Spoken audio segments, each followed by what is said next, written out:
Yes, bache. So the topic that we have started discussing, here we have continued discussion on the topic water. Okay. So in this topic, what we have discussed till now, what we have discussed from this, we have discussed water cycle and distribution of water. Okay. So water cycle. First, quickly revise water cycle. What is water cycle? Yes, beta.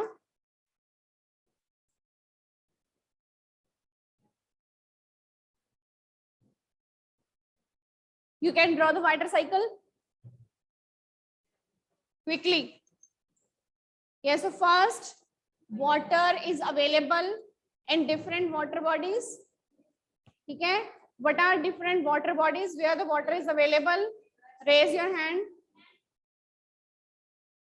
Yes, what are the different water bodies where water is available? Rivers, lakes, oceans, seas, anything else left? Raise your hand. Raise your hand.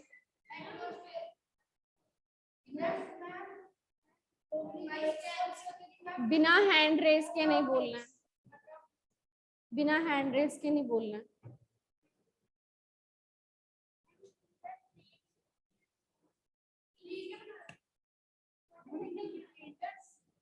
Yes, and ground water also. ठीक है, ground water भी है. ठीक है. Yes, rainfall is also one of the source. Okay, so these are various sources of water, and from these various sources, due to the heat of sun, what happens? Due to the heat of sun, what happens to these different water bodies? Evaporation takes place. And what is the process of evaporation? Explain evaporation. Raise your hand. What is evaporation? Hanji.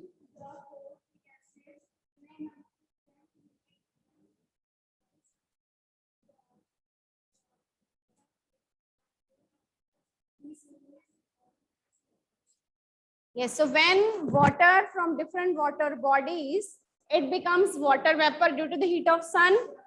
Okay, it start rising upwards, so it is called evaporation. And when, yes, so where evaporation is taking place in different water bodies, water is evaporating, very good. Okay, and condensation is taking place above, okay, in the sky. That water vapor, it has taken the form of clouds. So these clouds, what are these clouds? These clouds are the masses of droplets of water. ये clouds क्या हैं? Droplets of water के ही हम कह सकते हैं कि masses मतलब कि वो piece large piece भी नहीं है ना, piece भी नहीं बोल सकते हम इनको. Piece तो किसी चीज का होता है, solid चीज का होता है, ठीक है? So they are the masses of large droplets of water. तो इन्हीं में droplets हैं, and these droplets are floating in the air. So when these droplets, they became too heavy to float in the water, then what they start? They start precipitating. ठीक है? Precipitation होती है. Precipitation may be in the form of snow. Snow की form में भी हो सकती है और rainfall की form में भी हो सकती है. ठीक है? So after condensation there is precipitation. Precipitation word आपने miss कर दिया, है ना? Evaporation हो गई, then condensation भी हो गई, and then आपने snowfall लिख दिया, rainfall भी बना दी. इनका नेम क्या है? Precipitation. ठीक है? So this is, so then water again meets the water bodies. Water फिर कहाँ पे आ गया? Different जो water bodies, river, lakes, rainfall के through different water bodies में मिल गया. Then again, then one cycle has been formed. ठीक है? So water cycle and the distribution, how the water is distribution on the earth. So this is all the different water bodies on earth. So how water is distributed on the earth surface? Hanj beta. How water is distributed on earth surface? Where can we find most of the water on earth? Where is the most of water on earth? In the oceans. So if we have to distribute, कैसे distribute करेंगे हम? अगर हम distribution देखें oceans में कितना है? 97 point, अगर हम 97.3 ना भी लिखे 97% लिख देते हैं, ठीक है, चलो 97.3। नेक्स्ट, और हमें कहाँ मिलता है? हमने बुक पे जो परसेंटेज दी है वो नहीं की थी, है ना, हमने इजी परसेंटेज की थी, वो क्या थी? फ्रेश वाटर कितना है? उसके बाद एक हमने इन बिटवीन कि जो भी हमारे पास वाटर है आइस कैप्स में या ग्राउंड वाटर है, ठीक है, जो भी हमारे पास ग्राउंड वाटर है या आइस ग्लेशियर्स की फॉर्म में है, तो वो सारा कितना है हमारे पास? 2.7%, ठीक है, मतलब ये 2.7% है, ये 97% है, तो हमारे पास फ्रेश वाटर जो कि हम ड्रिंकिंग के लिए यूज कर सकते हैं वो कितना है? जस्ट 0.03%, ठीक है, तो आपने ये परसेंटेज याद रखनी है, ठीक है। बुक में जो परसेंटेज है वो आप हमने रीड जरूर की है, ठीक है, लेकिन वो for remembering it is difficult, क्योंकि उसमें हमने आइस कैप्स कितनी है? 2.2%, ठीक है, then ground water 0.68%, then fresh water lakes हम कहेंगे 0.009%, then salt lakes 0.009%, then atmosphere में जो वाटर वेपर है दैट इज 0.0019%, देन रिवर्स में 0.0001%, ठीक है। तो हम अगर टुगेदर देखते हैं तो फ्रेश वाटर हमारे लिए कितना अवेलेबल है? हाँ जी बेटा,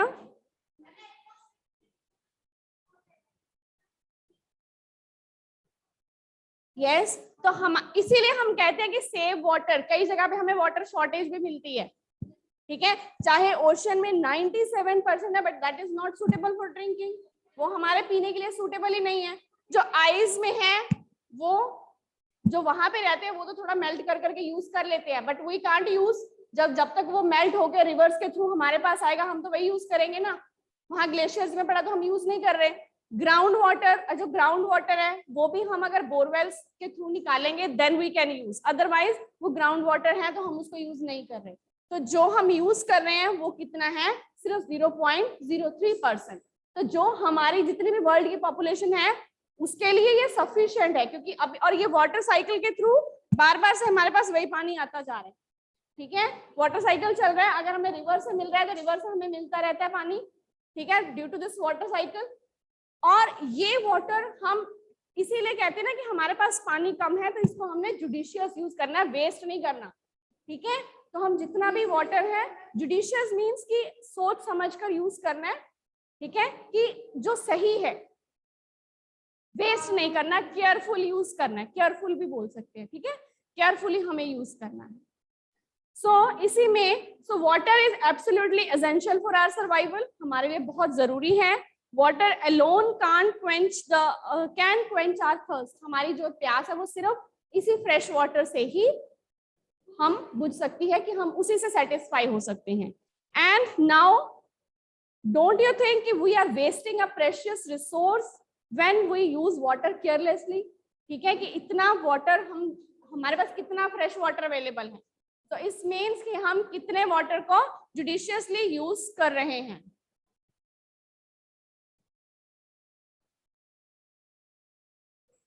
So it means कि we should not waste this water which is a precious resource for us, ठीक है। So now most of the water that we are having in where in oceans only, ठीक है। So we will discuss about these oceans, कि about the water in these oceans, ठीक है, and that we will discuss in the heading ocean circulation, कि ocean circulation means कि ocean water is not still, ocean water still नहीं है, it is moving, अगर आपने pictures movies में या आप विजिट किया है तो आपने देखा है कि ओशन वाटर कभी, जैसे एक लेक है, झील है, तो that is water is still. लेकिन अगर सी शोर पे भी गए हो, वहां पे भी वाटर स्टिल नहीं है, पानी आ रहा है जा रहा है। अगर शिप्स हैं तो शिप्स भी मूव कर रहे हैं, क्यों? क्योंकि वाटर मूव कर रहा है। अगर वाटर स्टिल होता तो शिप्स को तो मूव करना कितना मुश्किल होता, कितना उनको फोर्स लगाना पड़ता मूव करने के लिए। वाटर मूव कर रहा है इसलिए शिप्स बड़े आसानी से वाटर के साथ साथ मूव करते जा रहे हैं। ठीक है, चाहे मशीन्स वर्क कर रही हैं but they don't have to load, उन मशीन्स पे इतना लोड नहीं पड़ता क्योंकि वाटर भी साथ साथ में सर्कुलेट कर रहा है। ठीक है, तो इसी ओशियन सर्कुलेशन की बात करते हैं। There is something magical when you walk bare feet on the sea shore. ठीक है, जब आप सी शोर पे बेयर फीट वॉक करते हैं तो कुछ वहां पे आपको बहुत अच्छी फीलिंग होती है। The wet sand on the beach, cool breeze, seabirds, smell of the salt in air, क्योंकि salt भी होता है, ocean water salty होता है, तो smell of salt in the air, music of waves, ठीक है, बहुत अच्छा लगता है। Everything is so fascinating. And unlike the calm water of ponds, और ponds और lakes में जाते हैं तो वहां का पानी क्या है, एकदम काम, शांत है, बिल्कुल मूव नहीं कर रहा जब तक कि हम वहां पे पत्थर नहीं फेंकते, है ना, तब तक वो मूव नहीं करता, स्टिल होता है। उसके बीच में अगर हम कुछ फेंकेंगे फिर ही वो वाटर की वेव्स निकलती है ना। So then it is ocean water is never still. Ocean water क्या है, ये स्टिल नहीं है, इट इज मूविंग। तो ओशन वाटर में मूवमेंट्स कौन कौन सी हैं? ठीक है, इसमें मूवमेंट्स हैं, तीन तरह की मूवमेंट्स है जो कि हम एक एक करके डिस्कस करेंगे। फर्स्ट क्या है, waves, second tides and third one is currents। ठीक है, तो तीन तरह की ओशियन वाटर में क्या होती है, मूवमेंट्स होती है। ठीक है, first is waves, second tides and third one is current. ठीक है, सपोज दिस इज ओशियन, ठीक है, ये ओशियन है। अब इस ओशियन में डिफरेंट तरह की, अब यहाँ पे सी शोर भी है ना, सी शोर, सी कोस्ट, हम कुछ भी लिख सकते हैं। तो यहाँ पे वेव्स, पानी आता भी है जाता भी है, यहाँ पे भी पानी आ रहा है जा रहा है, यहाँ पे भी पानी मूव कर रहा है। ठीक है, शिप्स भी एक जगह से दूसरी जगह जा रहे हैं, तो वाटर इज मूविंग। तो अलग अलग मूवमेंट्स को हम एक एक करके डिस्कस करते हैं। ठीक है, सो फर्स्ट जो है इसमें हम मूवमेंट करते हैं वाटर सर्कुलेशन की, दैट इज वेव्स। ठीक है, सबसे पहले क्या है, वेव्स। अब what are waves? So when you are playing, अब कई बार अगर आपने प्ले नहीं किया तो आपने पिक्चर्स में देखा होगा कि when we throw a ball in sea तो it comes back on the shore. ठीक है, कि जब किसी ने खेली है बॉल जाके वहां पे ball, so have you thrown the ball, ball फेंकी थी? नहीं, यस, आपने खेली थी बॉल, क्या हुआ था, व्हाट हैपेंड देन?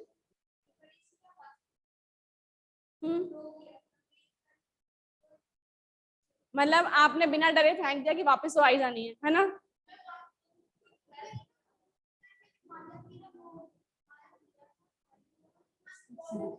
तो you are creating water pollution, Mala की खाली बोतल फेंक रहे थे?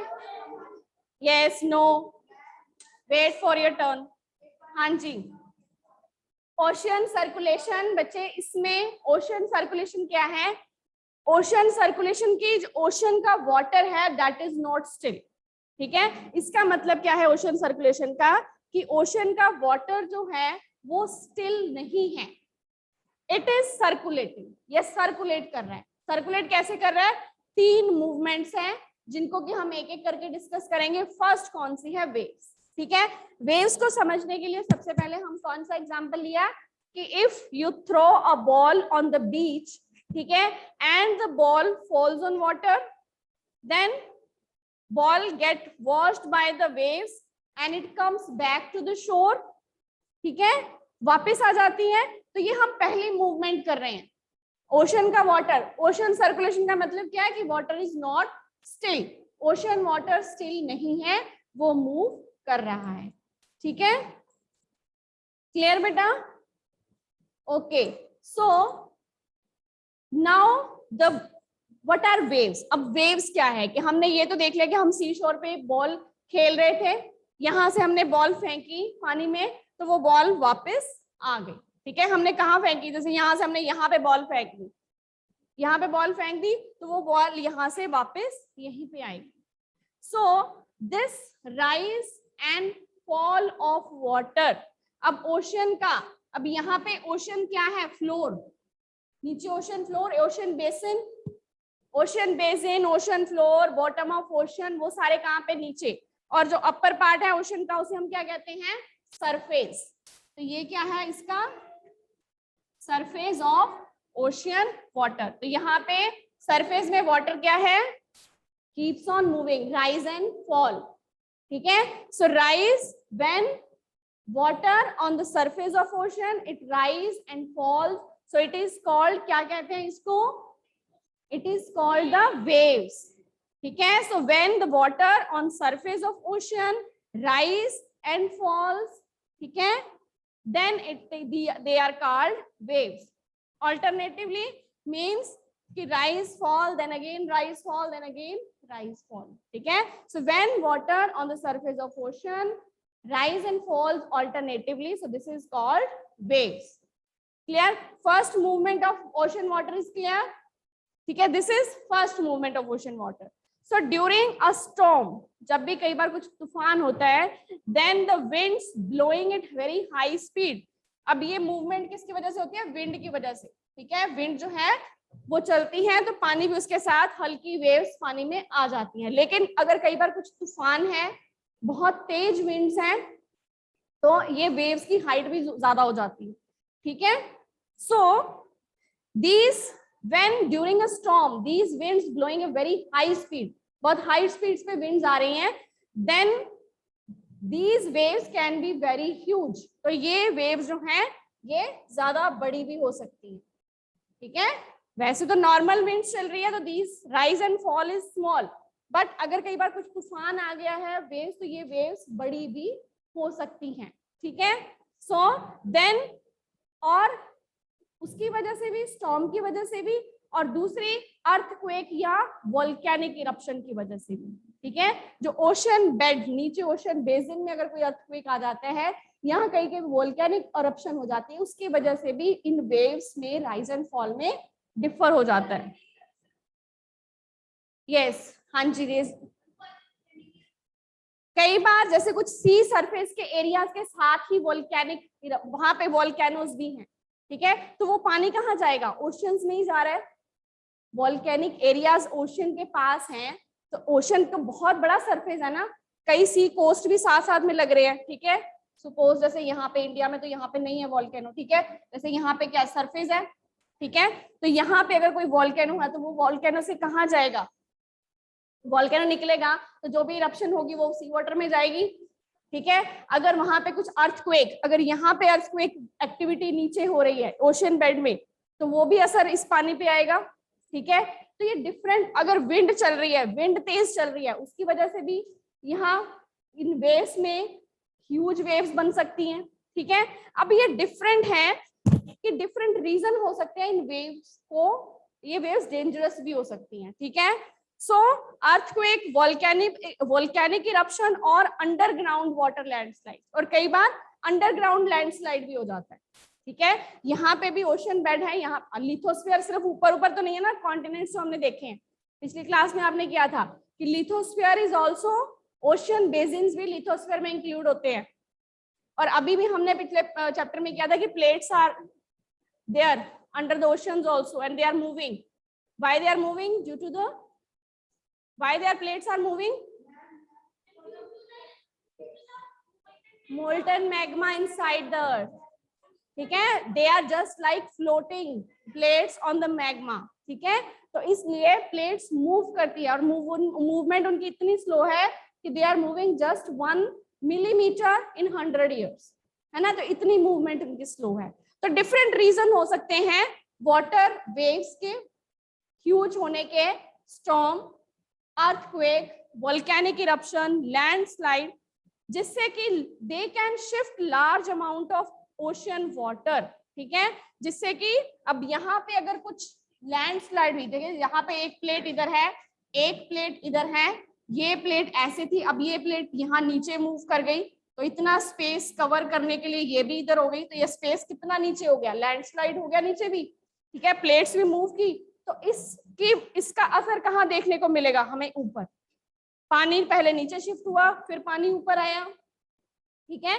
तो इसकी वजह से जो वेव्स आती हैं, ह्यूज वेव्स, उनको हम क्या कहते हैं, सुनामी, ठीक है। So these huge tidal waves they are called tsunami. So these waves travel, और इनकी स्पीड कितनी हो जाती है, 700 किलोमीटर पर आवर तक, ठीक है। कि लार्जेस्ट सुनामी जो अभी तक मेजर की गई थी वो कितनी ऊंची गई थी, 150 मीटर हाई, ठीक है। 150 मीटर हाई सुनामी की ये जो वेव्स थी, यहां से इतनी ऊपर तक गई, ठीक है। तो यहाँ पे जैसे जो कहाँ पे असर डालेगी, कोस्टल एरियाज में असर डालेगी, ठीक है। यस, अगर हम यहाँ पे बात करें 1 मीटर इज, जितना ये डाइस है उतना एक 1 मीटर हो गया, ठीक है, अप्रोक्सीमेटली यहाँ तक 1 मीटर है, और इसी से कैलकुलेट कर लो 150 मीटर हाई, ठीक है। तो इतनी, यस, इतनी ह्यूज वेव थी। अगर आप 2 बिल्डिंग्स का लगा लो तो that is just 20 to 30 metres, है ना। दिस इज सिर्फ 20-30 मीटर्स ही है। अगर आप ये वो 150 मीटर, आप फिर उसके अकॉर्डिंगली इमेजिन करो, उसके अकॉर्डिंगली इमेजिन, अगर 1 मीटर इतना है तो 10 मीटर कितना हो गया, फिर उसके बाद 150 मीटर, ठीक है।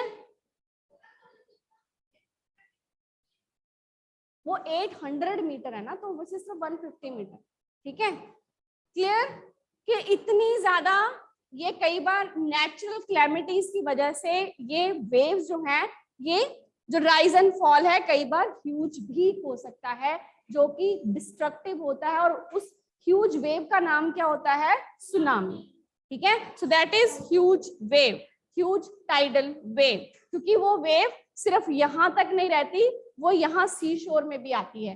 टाइडल वेव के बारे में भी हम, टाइड्स है ना हम, तो वो हम नेक्स्ट डिस्कस करेंगे, ठीक है।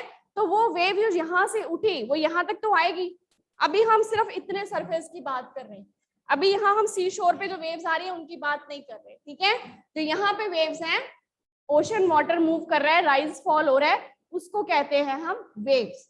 Rise and fall of ocean water on the surface, यहाँ पे वेव्स हैं, यहाँ पे टाइड्स बन जाएंगे, जब वो पानी यहाँ पे आता है, जाता है वापस, then it is called tides. उसको क्या कहते हैं, क्या कहते हैं उसे, टाइड्स, ठीक है। वो हम नेक्स्ट में अभी डिटेल में डिस्कस करेंगे, what are tides. So then these waves travel at speeds of 700 kilometre per hour, और ये वेव्स जब इतनी ह्यूज वेव्स आती है तो उनकी स्पीड कितनी हो जाती है, 700 किलोमीटर पर आवर से भी कई बार ज्यादा हो जाती है, ठीक है। सो दीज सुनामी ऑफ 2004, और ऐसे ही एक सुनामी आई थी 2004 में, जिसने की it spread damage at the coastal areas of India, जिसने कहाँ पे काफी डैमेज किया, कोस्टल एरियाज में, इंडिया के ये जो कोस्टल एरियाज थे यहाँ पे काफी डैमेज किया था, ठीक है। रेज योर हैंड, हाँ जी, यस। वही हम आगे आपकी केस स्टडी है, उसी सुनामी के बारे में, जो 2004 में सुनामी आई थी उसके रिलेटेड ही केस स्टडी है जो हम डिस्कस करेंगे, हाँ जी।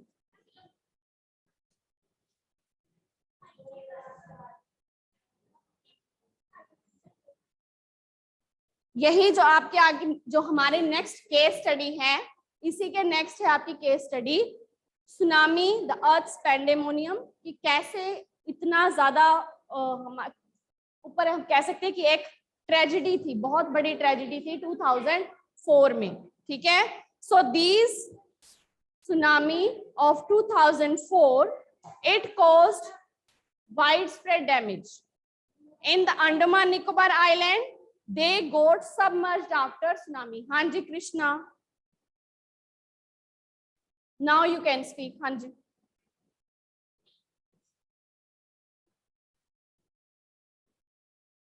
हाँ, कितनी मीटर हाई थी, 240 मीटर। अभी हम ये नेक्स्ट जो केस स्टडी है, ठीक है, वो भी कर रहे हैं जो कि इसी से रिलेटेड है। अभी हमने ये क्या डिस्कस किया कि ये 2004 में सुनामी आई थी, उससे जो अंडमान निकोबार आइलैंड में इंदिरा पॉइंट है, ठीक है, अंडमान निकोबार आइलैंड कहाँ पे है, यहाँ पे, ठीक है, यहाँ पे है अंडमान निकोबार आइलैंड्स हम कह सकते हैं, ठीक है यार। और यहाँ पे जो लास्ट पॉइंट है उसका नाम क्या है, इंदिरा पॉइंट, ठीक है। ये इंदिरा पॉइंट हम क्या कह सकते हैं कि इंडिया का सबसे सदर्न मोस्ट पॉइंट है, ठीक है, सदर्न मोस्ट पॉइंट है इंदिरा पॉइंट। ये इंडिया का हिस्सा है, आइलैंड्स हैं, आइलैंड्स हैं, कहाँ पे हैं, बे ऑफ बंगाल में डिफरेंट आइलैंड्स के, पूरी आइलैंड्स की सीरीज है। और ये सारे आइलैंड्स को हम इकट्ठा क्या कहते हैं, अंडमान एंड निकोबार आइलैंड्स। इन्हीं आइलैंड्स में एक जो आइलैंड सबसे लास्ट वाला है, वहां पे क्या है, इंदिरा पॉइंट की सबसे लास्ट वाला आइलैंड है। इधर जैसे हम कहते हैं ना, ये इंडिया का वेस्टर्न पॉइंट है, ये इंडिया का सदर्न मोस्ट कन्याकुमारी, कश्मीर से लेके कन्याकुमारी हम बोलते हैं कि कन्याकुमारी यहाँ पर इंडिया का लास्ट, वो लैंड पर लास्ट है। अगर हम सी में देखें, ओशन में देखें, तो ये इंदिरा पॉइंट लास्ट है, ठीक है। अगर हम लैंड के देखें, ऊपर देखें, तो कन्याकुमारी लास्ट पॉइंट है, ठीक है, वहां पर इंडिया की लैंड यहाँ पे खत्म हो जाती है। अगर हम ओशंस में भी देखें तो इंदिरा पॉइंट पे ये लैंड जो है कंप्लीट होती है, हमारे इंडिया का जो हम कह सकते हैं कि एरिया है, ठीक है। ये क्लियर हो गया। और ये अब हम बात करते हैं इसमें जो सुनामी आई थी 2004 में, ठीक है। सुनामी क्लियर होगी, सुनामी होती क्या है, जो ह्यूज वेव्स होती है, ह्यूज वेव्स, टाइडल वेव्स कहाँ पे होती हैं, on the surface of ocean, उनको हम कहते हैं सुनामी। ह्यूज टाइडल वेव्स को क्या कहते हैं, सुनामी। सो अब ये सुनामी की केस स्टडी है कि सुनामी और हार्बर वेव, इनको हार्बर वेव भी कहते हैं क्योंकि यहाँ ओशन के कोस्ट में क्या होते हैं, छोटे छोटे हार्बर्स बनाए होते हैं जहाँ पे कि शिप्स वगैरह को रखा जाता है, क्योंकि शिप्स वगैरह में हम अपलोड करके जो भी सामान है हम ट्रांसपोर्ट करते हैं, ठीक है। जैसे यहाँ पे डिफरेंट कंट्रीज है, वहां पे हम ट्रांसपोर्ट करते हैं, इधर डिफरेंट कंट्रीज में हमने ट्रांसपोर्ट किया, तो यहाँ पे हार्बर्स बनाया जहाँ पे कि शिप्स को रखा जाता है।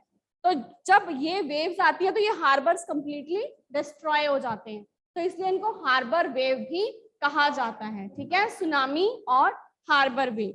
सो harbour wave this stuck Indian Ocean. अब ये हार्बर वेव इंडियन ओशन में आई थी, ये इंडियन ओशन है सारा, इंडियन ओशन में हार्बर वेव आई, और उस हार्बर वेव ने कब आई थी, ये on 26 December 2004। So this wave was the result of earthquake. ये वेव किस वजह से आई थी, अर्थक्वेक। जैसे हमने कहा कि नीचे ओशन बेड पे अर्थक्वेक आया, जैसे यहाँ पे इधर सुमात्रा, ये यहाँ पे अंडमान निकोबार आइलैंड हो गए, ठीक है, यहाँ पे इंडोनेशिया, मलेशिया, इधर ये कंट्रीज है, इधर ही इंडोनेशिया मलेशिया कंट्रीज हैं, ठीक है। यहाँ पे सुमात्रा रीजन में अर्थक्वेक आया। उस अर्थक्वेक में क्या था, so there was a wave, this wave, जो ये वेव थी उसका रिजल्ट किसका रिजल्ट थी, earthquake that had its epicentre close to the western boundary of Sumatra, ठीक है। तो इस रीजन में अर्थक्वेक आया ओशन फ्लोर पे, बेड पे, मतलब ये ओशन बेसिन पे आया, अर्थक्वेक आया, एंड और कितने मैग्नीट्यूड का था वो, 9 पॉइंट। अभी हमने पिछले केस स्टडी में कहा था कि कितने का डिस्ट्रक्टिबल होता है, 6 का भी होता है, और 7 का तो बहुत ही ज्यादा डिस्ट्रक्टिव होता है कि बिल्डिंग्स आल्सो कोलैप्स, कितना डिस्ट्रक्टिव। और ये कितने पॉइंट का है, 9 पॉइंट, तो मतलब कितने ज्यादा हाई लेवल का होगा, ठीक है। सो इसमें क्या हुआ था, Indian plate went under the Burma plate. जैसे हमने कहा है कि डिफरेंट प्लेट्स है नीचे, है ना, यहाँ पे लिथोस्फेरिक प्लेट्स हैं, तो एक इधर इंडियन प्लेट है, उधर बर्मा प्लेट है, तो इंडियन प्लेट और बर्मा प्लेट क्या हो गई थी, Indian plate went under the Burma plate, तो वो मूवमेंट चलती रहती है इन बिटवीन, ठीक है। सो इस टाइम पे देयर वाज सडन मूवमेंट थी, Indian plate went under the Burma plate and sudden movement of the sea floor causing the earthquake. और सी फ्लोर पे क्या आ गया था, earthquake. Ocean floor was displaced by about 10 to 20 metre. तो 10 to 20 metre जो ocean floor था वो क्या था, अपनी जगह से डिस्प्लेस हो गया। अगर मतलब पहले ऐसे था तो फिर ऐसे हो गया, ठीक है, अगर ओशन फ्लोर ऐसे था तो ऐसे हो गया, डिस्प्लेस हो गया, ठीक है, ऐसे होके थोड़ी इंडियन जो प्लेट थी वो बर्मा प्लेट के नीचे चली गई। तो ये डिस्प्लेसमेंट जो हुई, इस रिजल्ट की वजह से एक तो अर्थक्वेक आया ओशन बेड पे, और उसका असर क्या, उसके ऊपर तो पानी है, खाली तो नहीं है ना, और जो ऊपर पानी, वो पानी में भी हलचल होगी सारी। पहले पानी यहाँ कोस्टल एरिया से वापस गया, कोस्टल एरिया से पानी वापस गया। सब लोगों ने कहा कि कैसे सारा ओशन का पानी इतना वापस जा रहा है, तो जैसे मैजिक सा हो रहा है, लेकिन वही पानी बाद में बड़ी वेव बन के कोस्ट के ऊपर आया, जो कि डिस्ट्रक्टिव था। ठीक है, so ocean floor was displaced about 10 to 20 metre, tilted in a downwardly direction, मतलब डाउनवर्ड डायरेक्शन में टिल्ट हो गया। ठीक है, अब वहां पे नीचे टिल्ट हुआ तो पानी नीचे को गया, प्लेट ऐसे थी, जब ऐसे हो गई तो पानी नीचे को गया, साइड से वापस आया। जो ओशन, यहाँ पे ओशन सी शोर थे, यहाँ से पहले पानी थोड़ा सा वापस गया और वापस जाके एकदम से बड़ी वेव लेके वापस आया। ठीक है, so this ocean floor was first displaced by 10 to 20 metre, tilted in downward direction, huge mass of ocean water flowed to fill the gap, और फिर huge mass वापस आया। तो पहले तो वो गैप को फिल करने के लिए पानी नीचे गया और फिर एकदम से ऊपर आया, पहले नीचे गया और फिर एकदम से ऊपर आया, जिसने कि कोस्टल एरियाज में क्या किया, डिस्ट्रक्शन। ठीक है, and then the mark the withdrawal of water mass, पहले तो कोस्ट लाइन से वाटर वापस गया, and then Indian plate below the Burma plate, water mass rush back, फिर वापस कोस्ट लाइन पे वापस आया। ठीक है, इसी केस स्टडी को हम कंटिन्यू रखेंगे। Any doubt till now? Okay then, ठीक है, थैंक यू बेटा, विल कंटिन्यू।